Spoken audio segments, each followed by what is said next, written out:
நாம் தமிழர் கட்சி ஒருங்கிணைப்பாளர் சீமான் அவர்கள் அறிக்கை ஒன்றை வெளியிட்டுள்ளார். அந்த ஒரு அறிவிப்பில், அன்பின் உறவுகளுக்கு வணக்கம்.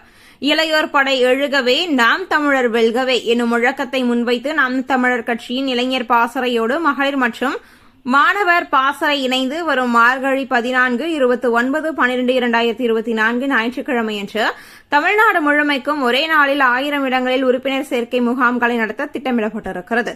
அதன்படி ஒரு கட்சி மாவட்டத்திற்கு குறைந்தது 5 இடங்களிலாவது உறுப்பினர் சேர்க்கை முகாம்களை நடத்த வேண்டியது கட்டாயமாகிறது. எதிர்வரும் 2026 ஆண்டு சட்டமன்ற தேர்தலை வலிமையாக எதிர்கொள்ளவும் கட்சியின் உட்கட்டமைப்பை இன்னும் விரிவாக்கவுமாக இந்த செயல்பாடு முன்னெடுக்கப்படுகிறது. அதனை பேரெழுச்சியாக நடத்தி முடிக்க கட்சியின் மாநில, மண்டல, மாவட்ட, தொகுதி உள்ளிட்ட அனைத்து நிலை பொறுப்பாளர்களும் அனைத்து பாசறைகளின் அனைத்து நிலை பொறுப்பாளர்களும் நாம் தமிழர் உறவுகளும் அணியுமாறு கேட்டுக் கொள்ளப்படுகிறார்கள் என்ற ஒரு அறிவிப்பை தற்பொழுது வெளியிட்டுள்ளார்.